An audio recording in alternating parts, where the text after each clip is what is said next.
Assalamualaikum warahmatullahi wabarakatuh.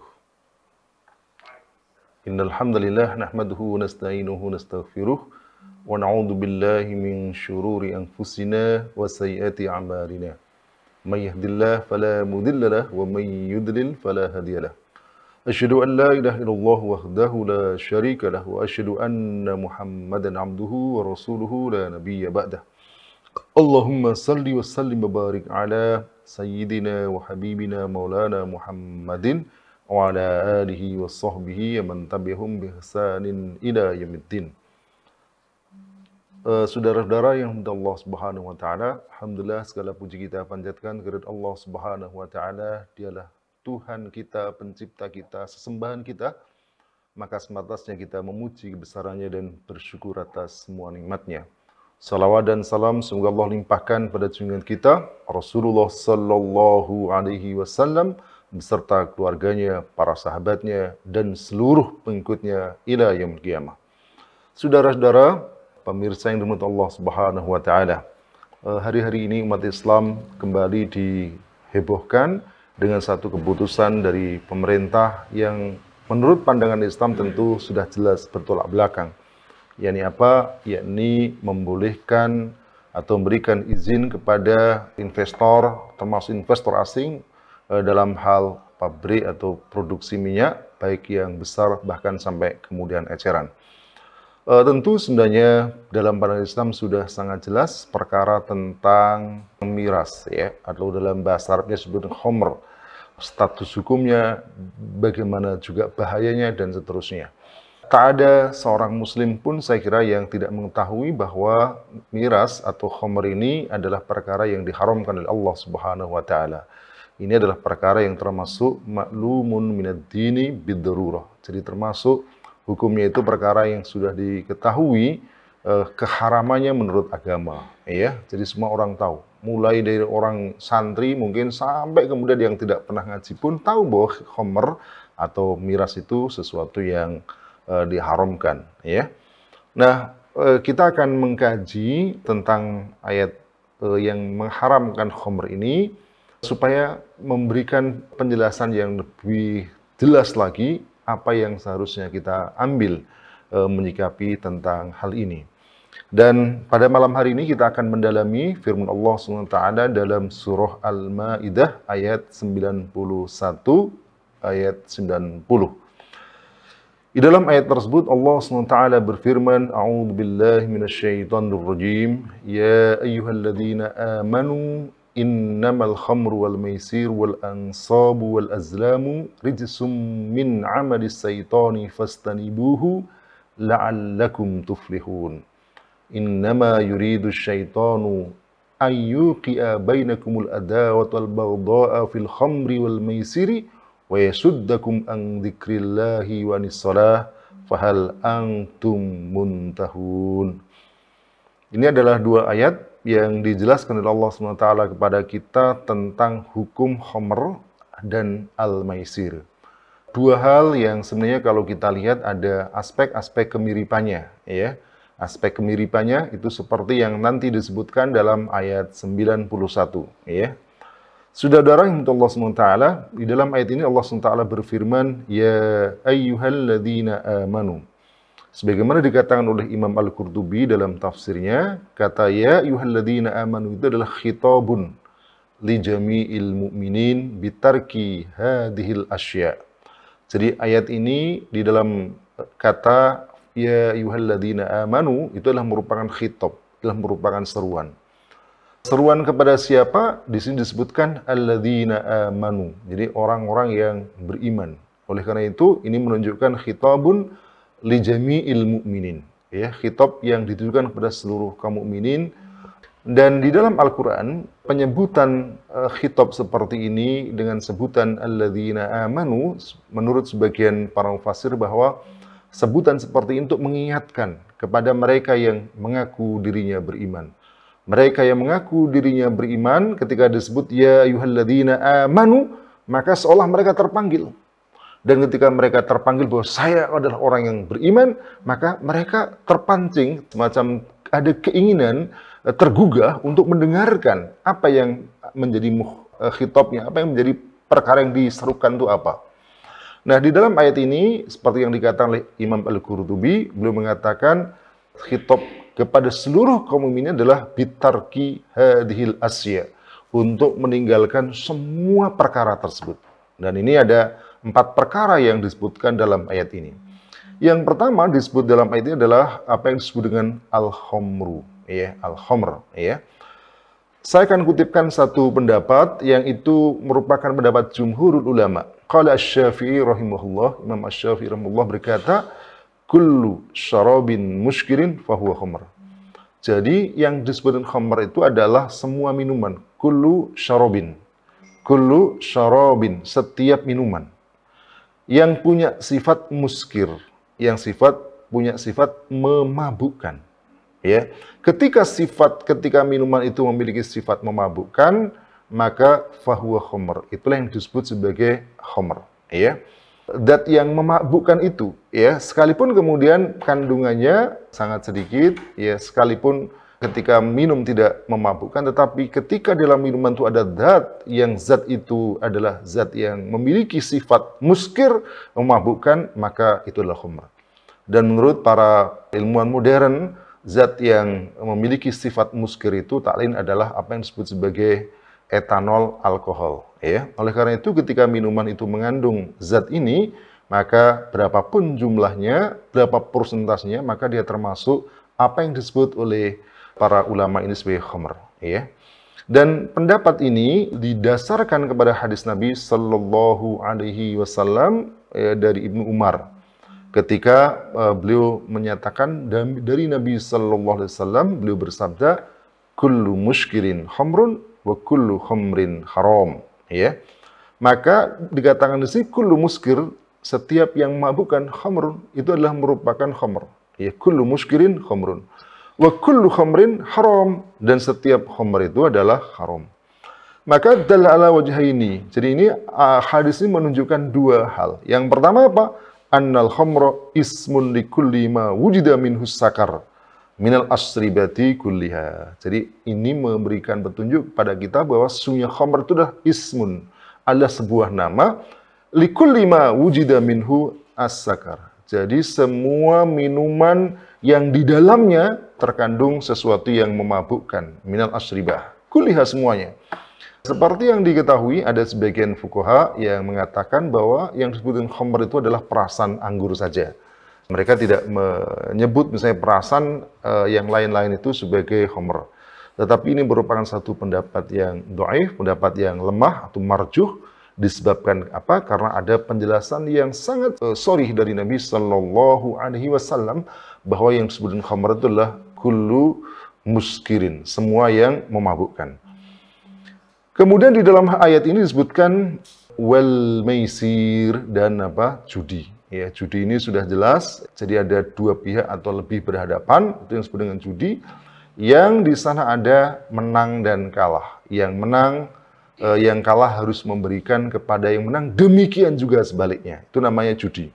Kalau tidak sebaliknya, itu tidak disebut sebagai judi. Misalnya Guslin ini sedang bermain kuda, ya, berlomba kuda dengan saudaranya gitu ya. Kalau Guslin menang, lalu kemudian saudaranya ini memberikan, katakanlah taruhannya 1 juta, lalu kemudian kalau Guslin kalah memberikan 1 juta kepada lawan tandingnya atau berapapun yang disepakati, secara timbal balik itu disebut sebagai judi, ya.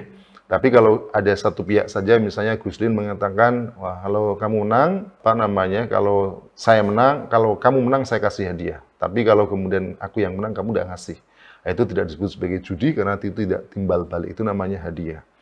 Nah, kemudian di dalam ayat ini juga disebutkan wal ansab. Apa itu ansab? Ansab itu seperti yang dikatakan oleh Fakhruddin Ar-Razi adalah al-ansab hiya alihathum, adalah tuhan-tuhan mereka. Allati nasabuha ya'budunaha. Jadi apa tuhan-tuhan mereka yang berupa berhala-berhala yang mereka sembah. Itu namanya ansab, ya. Wal azlam saham maktubun alaihi khairun wasyarrun. Jadi azlam itu adalah perundian nasib, ya. Jadi maknanya itu orang-orang dulu, orang-orang Quraisy, ya, atau orang-orang Arab, ketika mereka hendak bepergian, mereka ingin menebak ya, apakah mereka akan mendapatkan khairin, kebaikan atau syarrun, ya. Untuk mengetahui itu, maka mereka datang ke satu tempat, di sana ada semacam dia memasukkan anak panah, lalu dia mengambilnya. Kalau khairun, berarti itu baik, dia berangkat. Kalau kemudian terambil itu syarrun, maka itu sesuatu yang buruk, mereka nggak jadi berangkat. Atau di sana ada kosong, ya, maka dia ngambil lagi sampai mendapatkan khairun atau syarrun. Ya, mungkin kalau sekarang mungkin tidak harus berupa anak panah, tapi juga bisa yang lain. Mungkin ada yang menghitung suara tokek, ya, baik, nah, buruk. Kalau baik terakhir, ya dia berangkat. Kalau tidak, ini menggantungkan istilahnya ramalan nasib kepada makhluk Allah Subhanahu wa taala. Nah, di dalam ayat ini disebutkan, ya, wal azlamu rijsun. Rijsun itu maknanya adalah najis, ya. Yang dikatakan oleh Fakhruddin Ar-Razi, beliau katakan warijsu fil lughah kullu mastaqdiru min amal. Jadi beliau katakan rijsu itu secara bahasa adalah semua yang perbuatan yang kotor, ya. Yang dirasakan atau yang sesuatu yang kotor, sesuatu yang menjijikkan. Maka fakana rijsu huwal amal alladhi yakunu qawiyud darajah kamilut tarib ratabah fil qabhi. Jadi maka disebut dengan maka ar-rijsu itu adalah satu perbuatan yang punya derajat yang paling kuat dan tingkatan yang paling sempurna dalam hal apa? Dalam hal keburukan. Jadi kalau disebut rijsun, amal satu perbuatan dikatakan rijsun, perbuatan yang najis, itu perbuatan yang buruk, perbuatan yang sangat menjijikkan. Dan oleh karena itu, perbuatan yang buruk dan menjijikkan itu mestinya apa?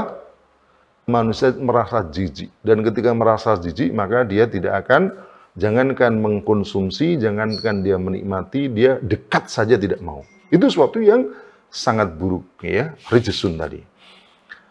Lalu kemudian dikatakan dalam ayat ini min amalis syaiton. Jadi ada beberapa sifat yang disebutkan oleh ayat ini tentang khamr, miras tadi, dan apa tadi, judi, dan dua lagi, yakni berhala dan undian nasib. Semua itu diberikan sifat yang pertama adalah rijsun. Jadi perbuatan najis, perbuatan kotor, perbuatan yang menjijikkan. Sehingga manusia yang normal pikirannya, normal perasaannya, dia pasti akan menjauhinya. Kemudian sifat yang dua, al-wasfus tsani, sifat yang dua apa? Qauluhu min amalis syaiton. Itu adalah merupakan amal suatu yang amal perbuatan setan. Dan kita tahu bahwa setan itu memerintahkan sesuatu yang buruk. Coba ya, ini sudah menjijikkan, dikatakan min amalis syaiton. Maka wahada aidan mukmilun likaunhi rijsan. Ini lebih menyempurnakan lagi dalam aspek bahwa itu sesuatu yang rijsun, sesuatu yang buruk, yang najis, menjujukkan. Karena apa? Li'anna syaitona najasun. Karena setan itu adalah najis. Ya, khabisun, yang buruk, menjijikkan. Mengapa setan itu disebut sebagai najasun khabis? Dia sudah najis, khabis, ya, buruk, menjijikkan. Li'annahu kafir. Karena setan itu adalah kafir. Wal kafiru najasun, dan kafir itu adalah najis juga. Seperti yang disebutkan dalam surah At-Taubah ayat 28. Di dalam ayat itu disebutkan innamal musyrikuna najasun. Sungguhnya orang-orang musyrik itu adalah najis, ya. Demikian juga dalam ayat yang lain, surah An-Nur ayat 26, di sana ada khabis, ya. Dan disebutkan al-khabisu lil khabisin. Ya, al-khabisun lil khabisin. Maknanya adalah khabis itu yang buruk, tidak pernah mengajak kecuali kepada yang buruk, ya. Coba ini kalau disebut setan, ya, perbuatannya setan apa enggak buruk, ya. Setan, mana ada setan itu sesuatu yang baik. Setan itu tidak pernah mengajak kecuali kepada kejahatan. Setan tidak pernah mengajak kecuali kepada keburukan. Setan tidak pernah mengajak kecuali kepada sesuatu yang dimurkai Allah dan kepada perbuatan yang mengantarkan dirinya kepada neraka. Jadi sebenarnya dengan dua kata ini, Masya Allah, itu sudah mestinya orang tidak lagi mau dekat.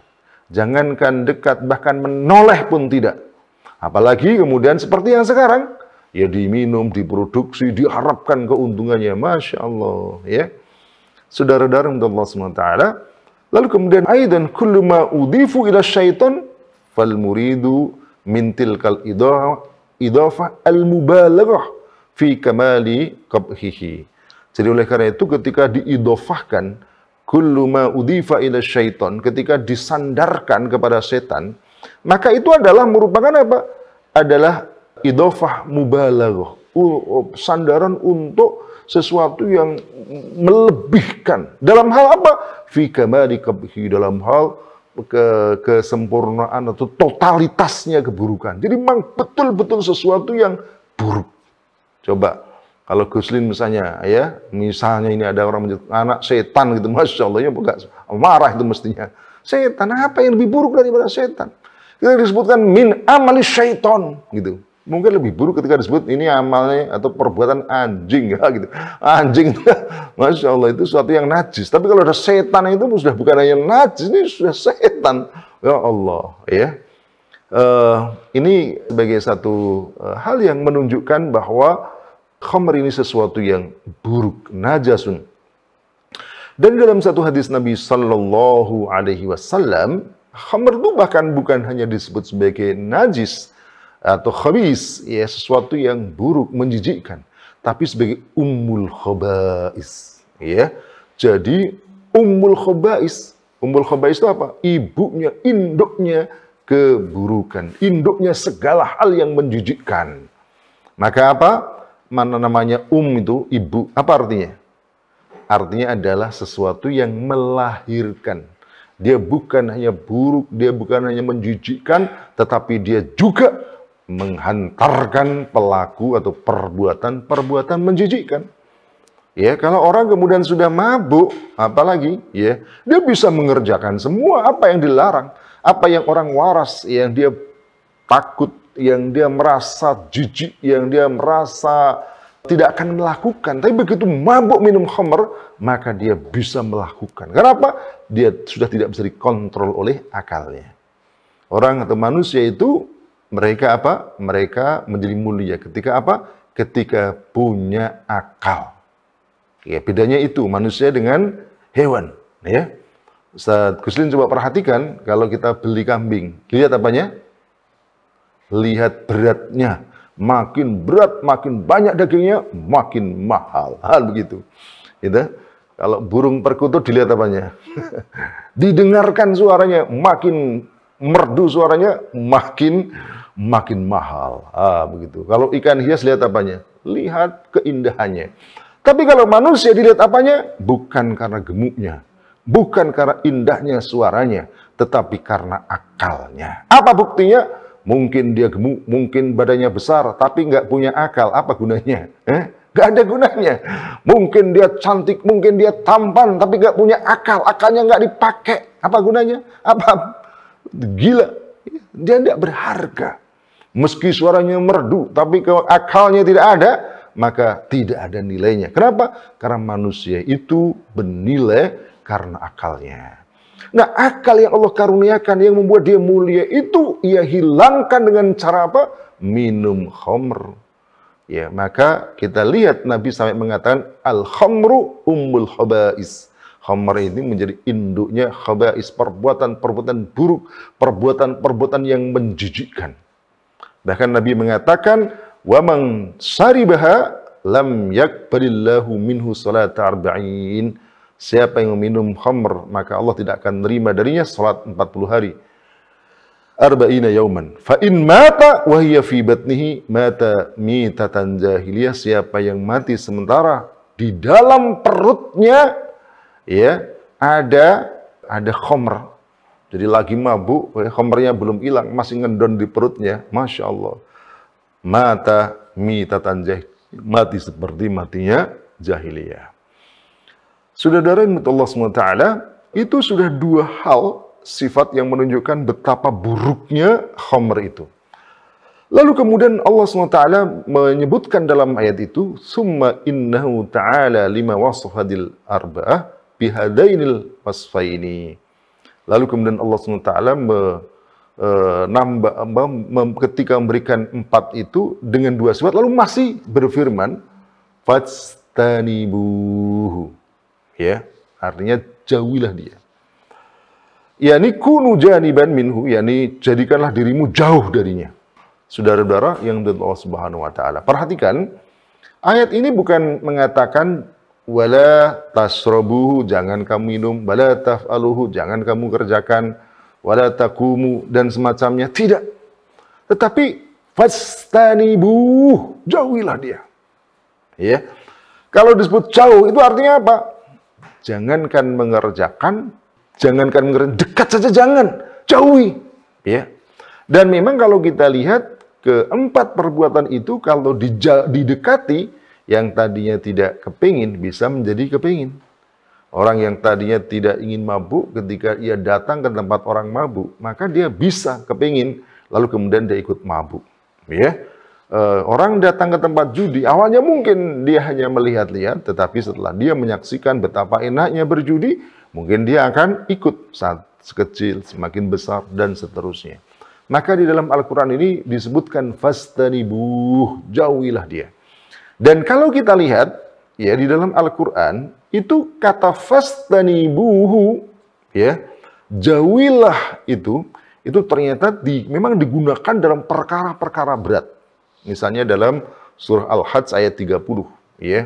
Allah SWT berfirman, "Fastanibur rijsa minal awsani wastanibu qaulaz zur." Maka jauhilah alwasan, jadi berhala-berhala yang najis, ya. Jadi berhala digunakan fastanibuhu. Wastanibu qaulaz zur, demikian juga jauhilah perkataan-perkataan dusta, ya. Perkataan dusta, perkataan-perkataan palsu. Dalam ayat yang lain Allah juga berfirman dalam surah An-Nahl ayat 36, Allah Subhanahu wa taala berfirman, "Walaqad ba'atsna fi kulli ummatir rasulan an ibudullaha wastanibut taghut."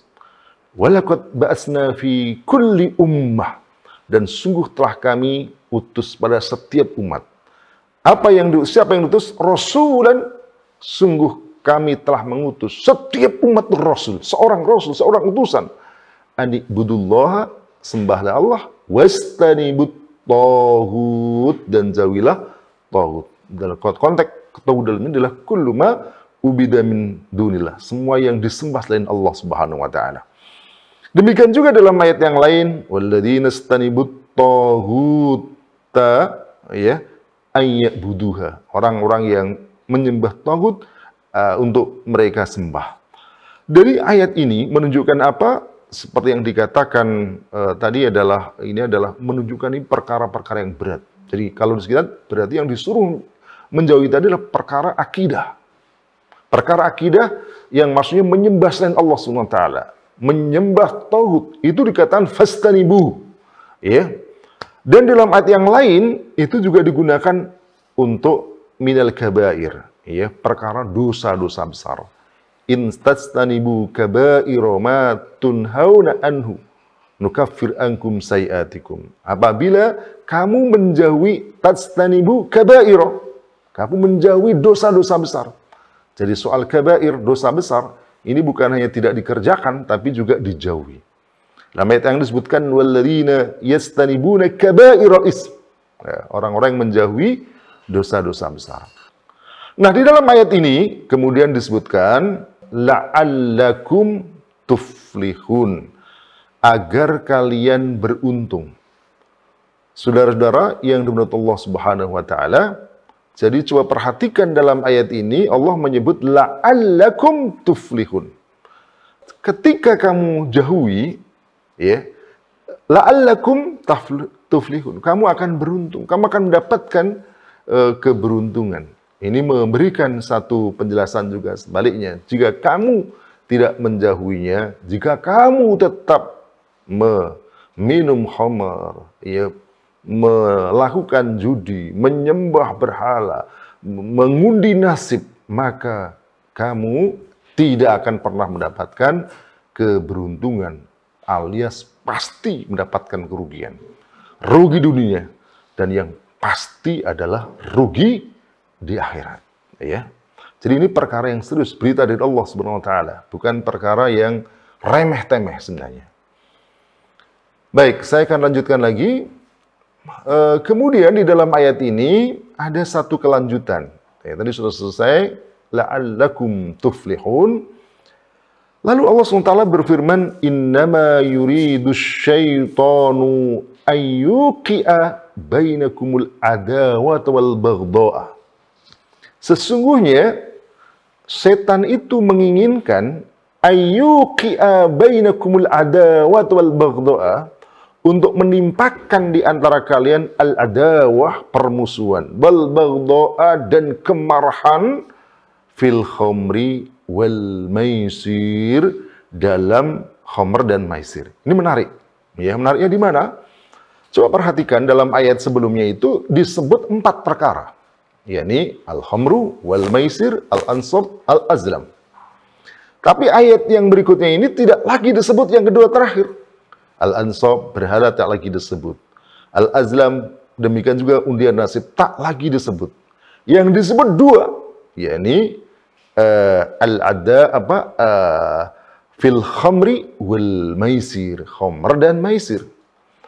Apa maknanya? Kata Fakhruddin Ar-Razi di dalam tafsirnya, ini adalah untuk takkid, untuk menegaskan, mengokohkan tentang 2 perkara tadi.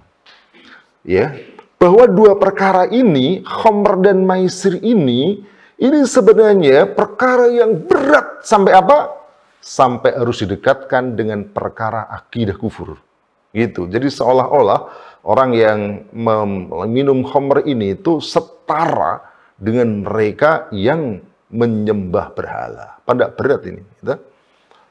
Jadi berat sekali. Ya.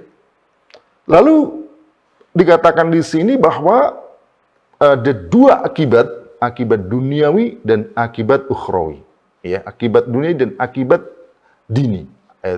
Ad-dunya wad-din. Ya. Yang pertama, di situ disebutkan bahwa ayyuqi'a bainakumul adawata wal baghdha. Jadi keduanya itu Allah menginginkan terjadi permusuhan dan kemarahan. Sederhananya adalah ketika orang itu hilang akalnya. Wa idza zalal aklu istawlatis sahwatu wal ghadabu min ghairi mudafa'atil akal. Jadi sederhananya adalah ketika akal itu sudah dikuasai syahwat dan kemarahan, yang itu tidak didasarkan kepada akal, ya. Wa inda istilaihima tahsul munaza'ah. Dan ketika keduanya, artinya syahwat dan kemarahan itu telah mendominasi seseorang, tahsul munaza'ah, akan terjadi perselisihan, pertengkaran, ya, baina ulaikal ashab. Jadi di antara mereka yang sedang minum. Ini dibayangkan khamr ini ketika minum apa? Bersama-sama. Ya, jarang orang minum dewean, sendirian. Orang minum khamr itu biasanya apa? Berkelompok, bareng-bareng. Gitu. Jadi ketika mereka minum bareng-bareng tadi, awalnya mungkin tertawa-tawa sebagai tenang, begitu mabuk, maka dia marah kepada temannya tadi. Tanpa didasarkan alasan yang benar. Demikian juga namanya al-maisir, judi. Nggak ada orang judi sendirian, betul nggak? Ketika orang judi mesti bareng-bareng. Ya. Jadi teman dekat, coba. Ini memang judi itu luar biasa kejamnya. Teman dekat, teman bermain mungkin. Berangkat kemudian berjudi. Dia ambil harta temannya tadi. Masya Allah. Gitu. Tanpa ampun, kalah ambil. Ya. Tentu kalau yang kalah, ya mungkin dia diam, tapi sebenarnya dia mendam kemarahan. Apalagi semakin besar kekalahannya, ya. Nah, maka di situ setan itu memberikan atau menimpakan keduanya kepada diri orang yang minum khamr dan melakukan perjudian, yakni al-adawata wal baghdha. Oleh karena itu, tadi dikatakan bahwa ini perkara yang besar. Bahkan bukan hanya itu, tapi disebutkan apa? Disebutkan wa yasuddakum an dzikrillahi wa anis shalah. Ya, jadi kalau kedua tadi itu adalah maslahah dunyawiyah, ya, permusuhan dan kemarahan. Itu adalah kemaslahatan duniawi. Nah, yang tidak kalah beratnya adalah maslahah diniyah, ya. Apa itu? Yakni ketika mereka minum khamr, maka mereka akan terhalang untuk ingat kepada Allah Subhanahu wa taala. Minal mafasidil mawjudah fil khamri wal maisir, termasuk kerusakan yang ada dalam khamr dan maisir, al-mafasidu al-muta'allaqatu al-muta'alliqatu bid-din. Jadi berkaitan dengan masalah agama. Apa itu? Wa yasuddakum an dzikrillahi wa anis shalah. Ya udah pasti kalau kita lihat orang yang mabuk tentu tidak ingat sholat. Ya, tidak juga ingat kepada Allah Subhanahu wa taala. Sementara sholat ini adalah perkara yang diwajibkan. Bagaimana dia bisa sholat wong dia mabuk?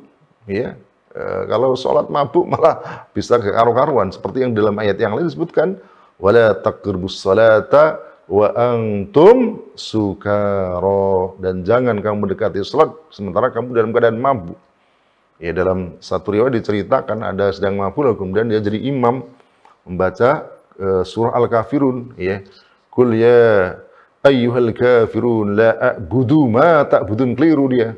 La a'budu ma ta'budun, malah kemudian dibaca a'budu ma ta'budun. Keliru kabeh. Ya, bahaya sekali, ya. Itu saya lumayan belum sholat maus. Lah yang pasti ya tidak sholat. Ya. Padahal sholat itu adalah perbuatan atau yang diwajibkan. Berarti apa?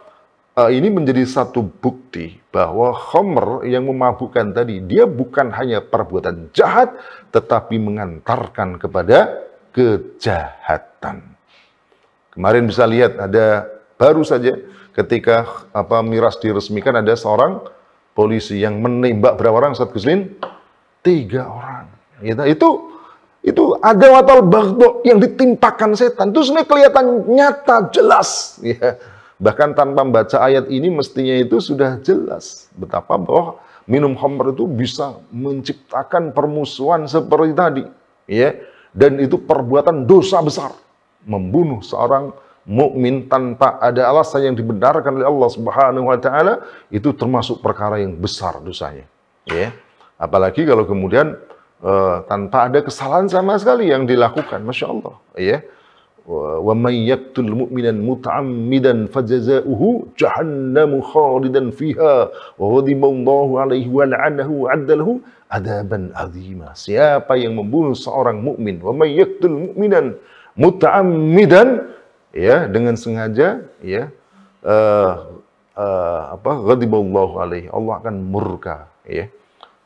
Fajaza'uhu jahannamu khalidan fiha. Balasan bagi dia adalah neraka jahanam yang dia kekal di dalamnya.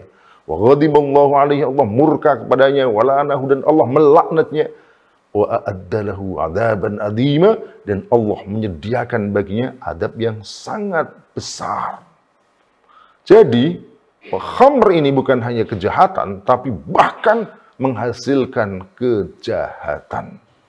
Dia bukan hanya meninggalkan yang wajib, ya. Bukan hanya yang haram, tapi dia meninggalkan perkara yang diwajibkan oleh Allah Subhanahu wa taala, termasuk sholat tadi. Wa an dzikrillah, ya. Lalu kemudian di akhir ayat ini Allah berfirman, fahal antum muntahun. Di dalam bahasa Arab kata hal ini, hal adalah merupakan istifham, adalah kata tanya. Ya, yang kata tanya ini istifham ini memang ada makna hakiki. Makna hakiki itu adalah pertanyaan yang diinginkan mendapatkan jawaban, ya. Itu namanya istifham hakiki. Tapi dalam ayat ini bukan istifham hakiki, ini adalah istifham majazi. Jadi dia bukan menginginkan jawaban terhadap apa yang disampaikan, tetapi ini ada makna lain. Nah, makna lain yang di dalam ayat ini bukan pertanyaan, tetapi ini adalah merupakan larangan, ya. Jadi maknanya intahau, berhentilah, begitu. Dan ini kita orang Arab paham betul seperti itu. Di dalam banyak riwayat diceritakan pada saat ayat ini turun, Sayyidina Umar bin Khattab radhiyallahu anhu ketika mendengarkan ayat ini, Belum mengatakan apa? Ya, belum mengatakan falamma nazalat hadil ayah qala Umar. Ketika ayat itu turun, Umar berkata, intahaina ya Rabba, intahaina ya Rabb. Kami berhenti ya Tuhanku, kami berhenti. Jadi kalimat tanya itu tidak selalu bertanya. Kalimat tanya itu bisa berarti larangan, bisa juga celaan. Ya. Misalnya Gus Lin melihat ada muridnya, ya disuruh belajar. Ya, udah kamu belajar ya, kerjakan ini, kemudian ditinggal ke luar kelas, ya. Lalu kemudian balik lagi, ternyata murid-muridnya ada yang nyanyi-nyanyi, ada yang naik bangku misalnya. Lalu kemudian mungkin bilang apa gini, ini yang kamu maksud belajar? Nah gitu. Nah, itu artinya pertanyaan tapi sebenarnya celaan. Atau mungkin Gus Lin bertanya, mungkin sudah mainnya, nah, itu mungkin kalimat itu kalimat yang bertanya, tapi maknanya itu berhentilah, sudah mainnya gitu. Kadang-kadang dengan menggunakan istifham, kata tanya itu lebih berbekas di dalam orang yang diajak komunikasi. Inilah indahnya Al-Quran. Di Al-Quran itu tidak kemudian bahasanya lurus-lurus saja. Di sana ada balaghiyah, ada keindahan yang digunakan dalam Al-Quran. Fahal antum muntahun, apakah kalian tidak mau berhenti? Maknanya intahabu, berhentilah kamu, begitu maknanya.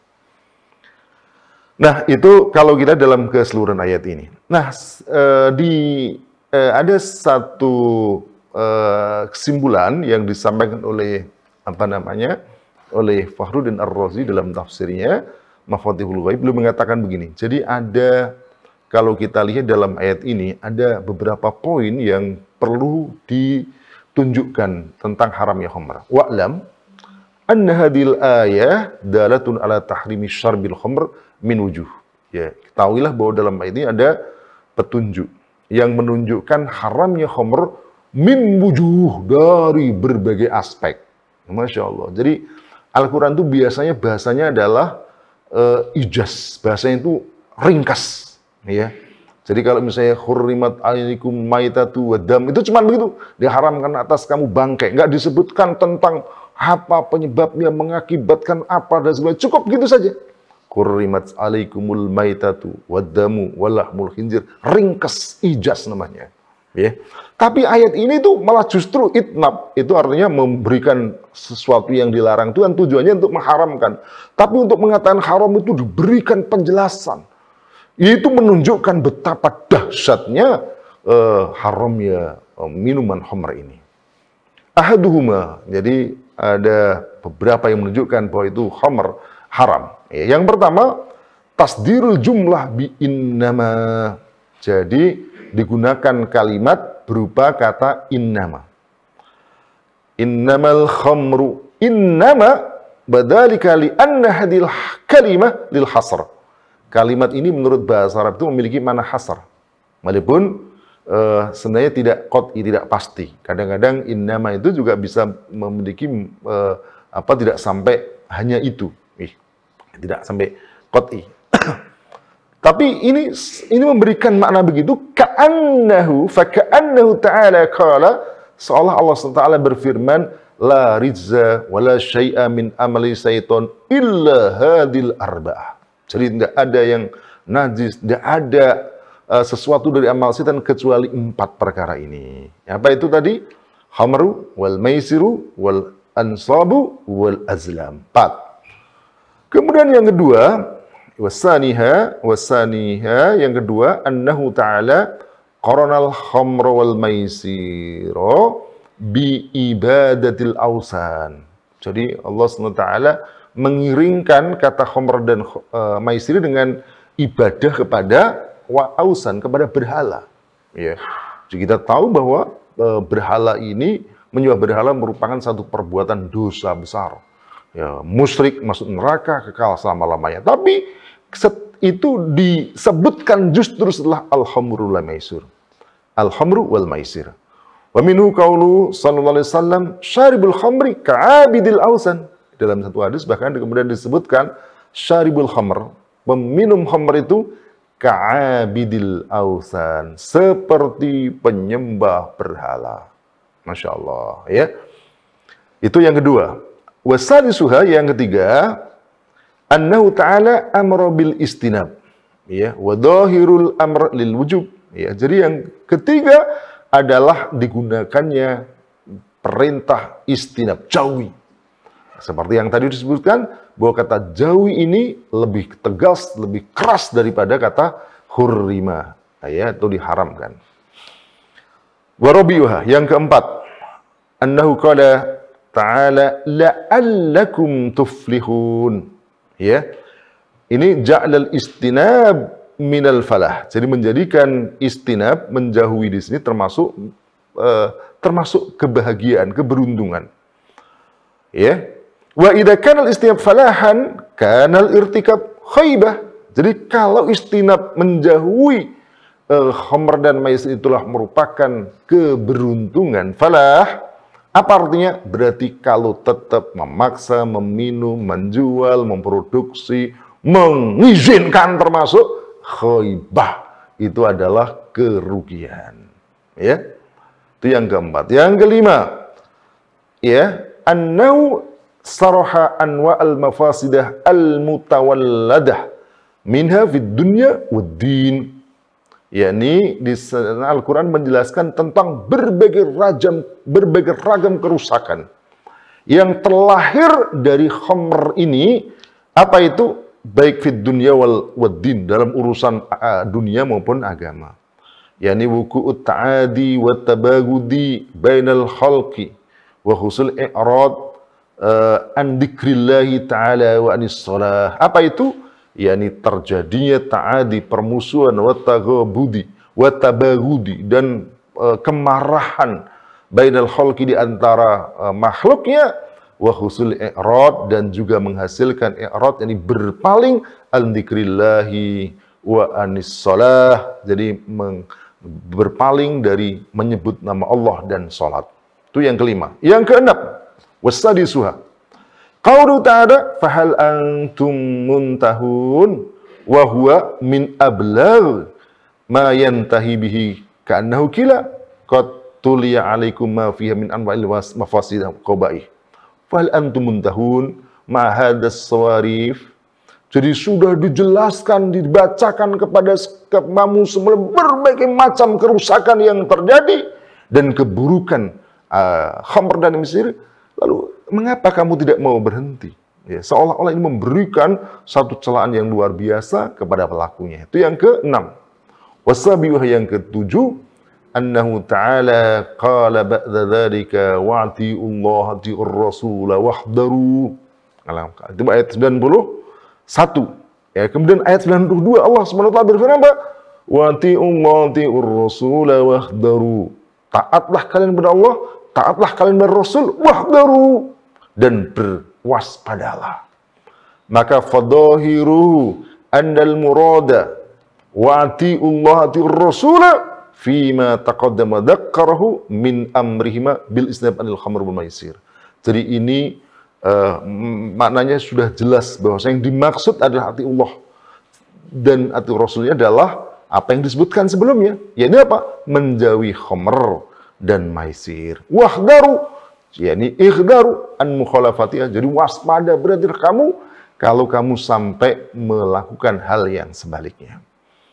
Kemudian masih ada yang ke-8 dalam ayat berikutnya masih disebutkan fa in tawallaitum fa'lamu annama ala rasulinal balagul mubin.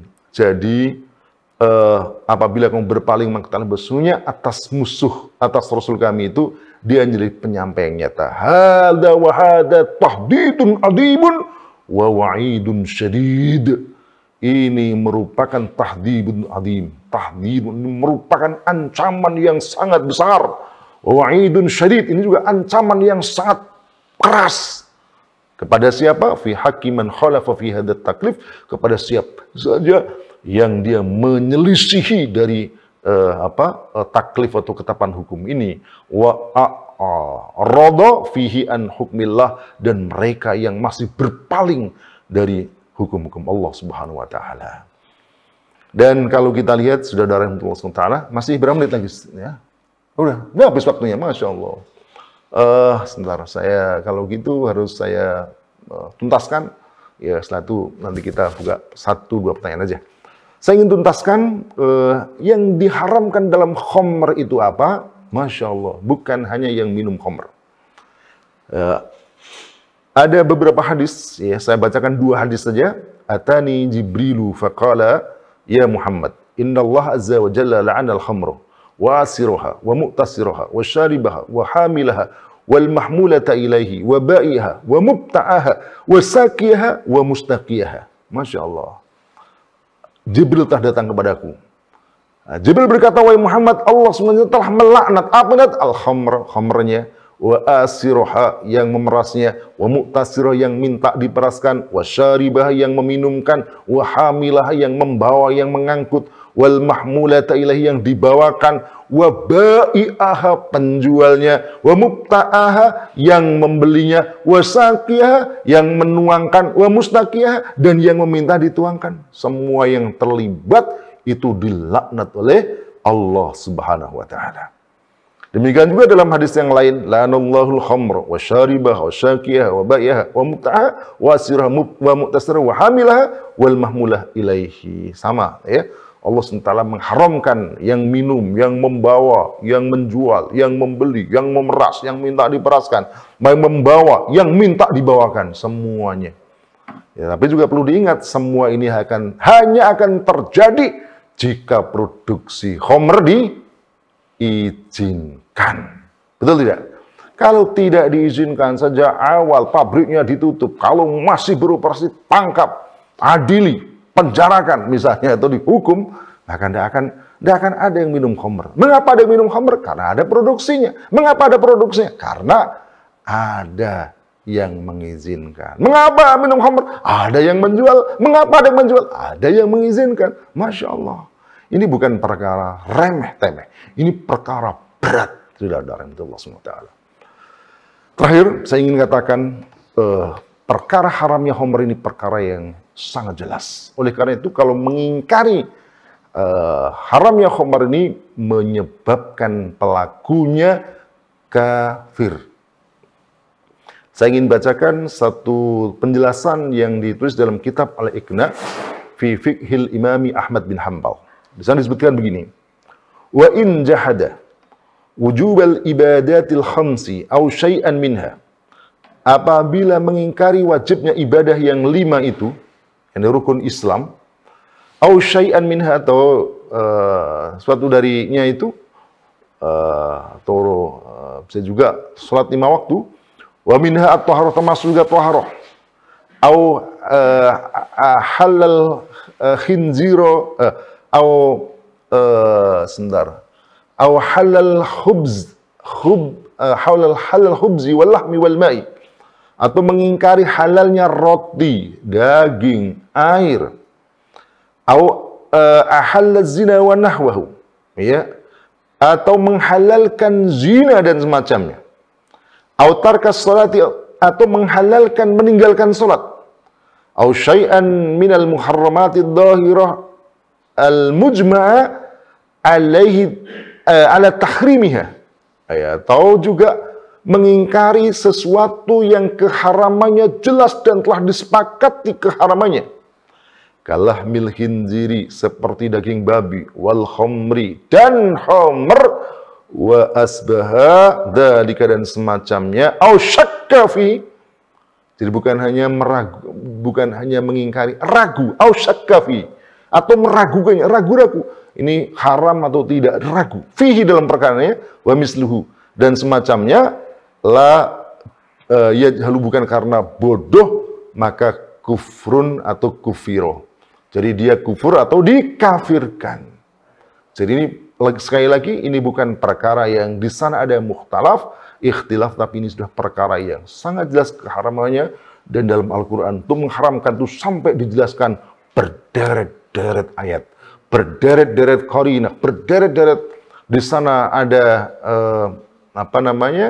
penjelasan yang menunjukkan secara pasti bahwa khamr adalah perkara yang diharamkan Allah Subhanahu wa taala. Dan ketika itu diharamkan, maka tak ada keberkahan.